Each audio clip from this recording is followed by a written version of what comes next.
Terry Brackett is an author and an International Hall of Fame social media marketing speaker. With an MBA in marketing, his focus is on solid business strategies to build relationships and real-world business applications to improve the bottom line. And the topic Terry will be presenting on in this session is relationship marketing. It's not about e-commerce, it's about R-commerce. And the R means relationships. And we're going to move on now to Terry Brock. Okay, so Terry, we met Terry recently at the New Media Expo in Las Vegas, and it was by a mutual friend of ours, Joel Kalm, and I said, you know, show me some influencers, Joel. He knows influencers, and he says, well, let me introduce you to a couple, Gina and Terry, and they're both on the show today. And Terry, you know, very quickly we got into a discussion of what's going on with technology because he is a technology guru.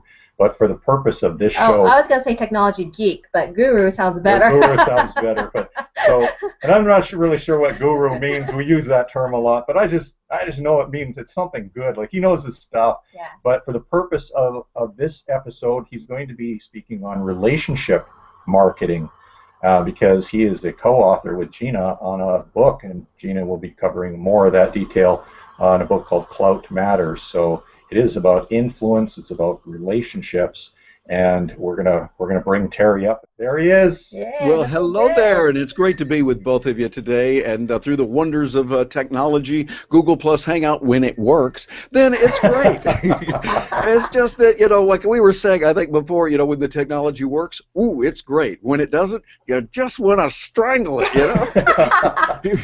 But that's legal in the state of Florida. Laws are different here. So, you know, but it's a different thing. But yeah, you're right. The relationship marketing is something I've been talking about for a long time, and it's really important because when you get down to it, and I talk to a lot of successful people around the world, the most important thing in business is relationships. Yeah. Establishing, building, and then here's the real kick, training and maintaining those relationships, keeping them going, keeping those relationships on an even keel, keeping it going all the time. And really, that's what business has been about for a long time. It's not a matter of, I love the way Eric said it, you know, you've got to really build that trust with people. And you don't just come in, you know, like with that derby hat on, chomping on a cigar and saying, hey, we'll make you a really good deal today. Yeah, we can drop the price. Da, da, da, da. You know, most of us are repulsed at that approach. And when we see that, we go, ooh, yuck, you know. And even when it's not just with the government, but when it's other people too, you know, we're saying, no, we don't want that stuff. And so what we want is we want a real honest-to-goodness commitment and connection from others. It's why I like to say, as I say in my book, that it's not about the e-commerce and all the electronics. The e-commerce is good. We use that, and hey, I'm kind of geeky, love that stuff. I'm a nerd, you know, we like it. But what really matters is the R-commerce, relationships, and building relationships so that you're really helping the other person, showing them that you really care, listening to what they have to say. Our friend Chris Brogan says it so well. We need to grow bigger ears. Listen more, rather than just talking. You know, yeah, exactly, just like that. That's right. He goes, hey, here's what it is. So we can say we want to be able to really connect with people, find out what they're liking. I've noticed, maybe you've seen people like this. Maybe the two of you have seen people that have what I call eye trouble. Now, I'm not talking about I, like E-Y-E, trouble, not that. The people go, well, I did this, and I did that, and I can tell you about my product, and we do this, and I do this, and I do that, and you just feel like strangling them again, you know, and you're just like, no, let's not. And we're not advocating strangling anywhere. Anyone, lawyers listening to the program, we do not recommend that at all. So, but what we do want is to really genuinely care, and that's where I think we're at a wonderful time right now in life with social media. Because social media really works best when you engage with people. That's what Gina and I talked about in our book. Matter of fact, here we go, shameless plug, our book, Clout Matters. Yeah, I just happen to have a copy with me. There it is, I like that. Excellent. But you see, it's about engaging with people, finding out what they're like. Too many people try to go into social media, and they treat it in the old spray and pray method. You know, we're just going to spray it out there and then pray that maybe somebody somehow is going to buy what we've got. And that doesn't work anymore. We've taken the marketing model and flipped it upside down on its head. And I'm glad. Because instead of going out and just buying newspaper ads or radio broadcasts or TV, all these stuff, and just spraying it out there to everybody and hope that maybe one or two people over there or somewhere here will pay attention to it, Now we engage with people. That's the way to do it best. You listen to what people are saying, grow those bigger ears, as Chris Brogan tells us, make sure that we're listening, and then respond to them. Because when you think about it, that's what we all want. The people that are doing that massive spraying out there and using just the obnoxious forms of marketing and blanketing or blasting a message out, they use that term, blasting a message out. I say, hey, how do you like to be blasted with all these messages? What do you call that? And we go, oh, that's spam. I don't like it. Yeah, well, Sparky, what do you think your folks think of it? They don't like it either. So why do something that nobody really likes? Don't do it. Our friend Jeffrey Gitomer says it very well. He's written the Little Red Book of Selling and many other great books. He says that social media is the new cold calling. Just making a cold call to someone is, well, frankly, not very effective. People go, no, I don't have any. I don't need it. Hang up. But if you do your homework, you go out onto social media and you find out what this person is interested in. Get in touch with them on LinkedIn. Find out the groups where they are. Find out what they're interested in. Build a relationship with them, and then contribute value, so that you find out they're interested in a particular charity in your town. Well, you get involved in that. You make a contribution to that charity. You get to know them as a human being. Then they get to know you, and you give them even more value. Here's what we can do to help you. Here's a way that we can assist and help you out in that. And they're going, wow, I really like this person. I'm glad that she's contributing. I'm glad he's a part of that group. And then they're going to say, by the way, what do you do? Oh, well, we sell widgets for people that need such and such. And they go, really? We need those widgets every now and then. We would prefer to deal with you than someone else.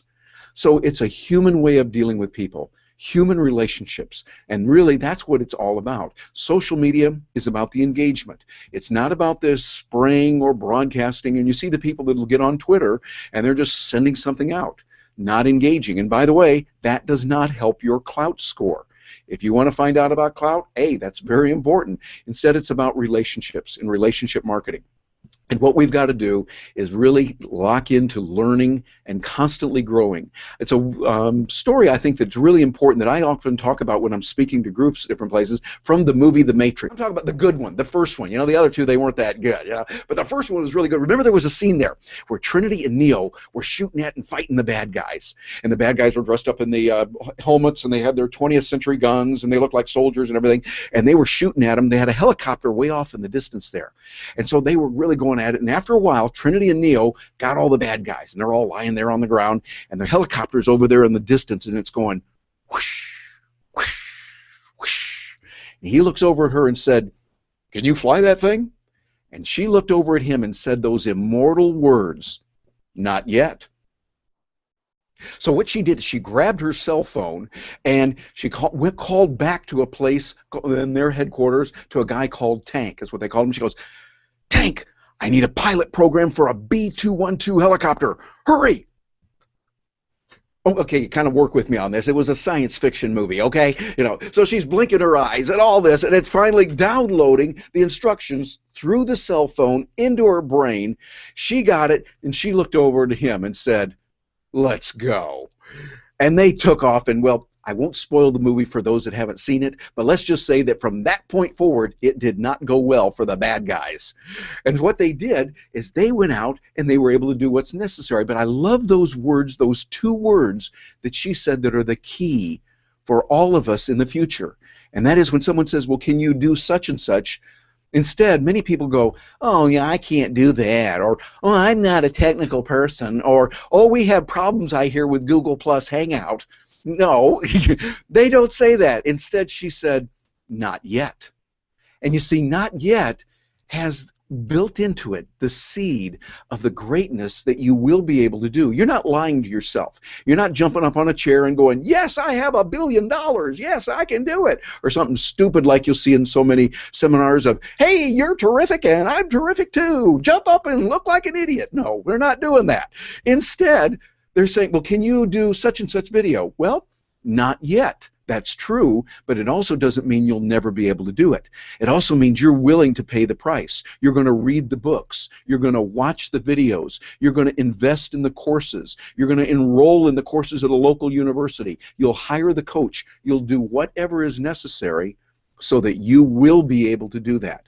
Someone says, can you do the Oogie Woogie, which will be whatever's coming out next year on new social media? And you go, no, I don't know about that. But not yet. I'm going to figure out how to do it. And you see, that's what relationship marketing is all about. It's meeting the needs of other people, helping them. We're not going to always be able to do everything the first time. But if we have that determination to say, can I do that? Not yet, but I'm willing to pay the price in time, money, and effort, and I will make it happen. And when you do that, then it starts happening in the right way. I love the way that Ben Franklin said it. He said, to pour the coins of your purse into your mind, and your mind will overflow your purse with coins. And I think, yep, old Ben was right on that one too, that if we are willing to put forth the effort, we can do it. Too many people sit back and go, well, I'm not going to pay for that thing. No, I don't want that. It's like if I said, hey, I want to become a medical doctor. I'm 18 years old. I want to become a medical doctor, but I'm not going to go to medical school. No, I just want to do it because I care in my heart. Well, you can care all you want there, buddy, but it doesn't matter. You know, Scooter, you got to go to medical school like the rest of them, okay? You got to pay your time, money, and effort, make it happen. And that's what relationships are about. It's going to cost. It'll take your time, money, and effort. But when you do that, you'll see a lot more benefits come back, and it makes it all worth possible. Yep, it's about our commerce, not about the e-commerce, and I think that's the most important thing.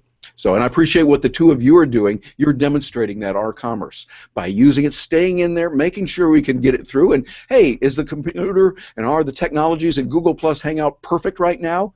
Not yet, but you just wait. We're going to stay with it, and we're going to make it happen. And I would love to hear from you. You can get in touch with me on this thing called the Internet. It's still out there. Yes, indeed, even though I think we might go back to stone knives and bear skins. I don't know. Sometimes when it doesn't work, you feel like that. But you can reach me, terrybrock.com. What a concept, huh? terrybrock.com, and that's TerryBrock.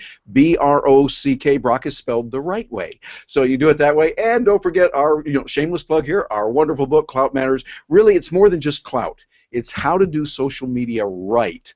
Doing social media as a good social media citizen, which, by the way, really boosts your bottom line and helps make your banker smile and your accountant smile, and we love to see those accountants smile. So, hey, thank you very much, and if I can help you any more, let me know. You can get all the information on me over at terrybrock.com. Thank you.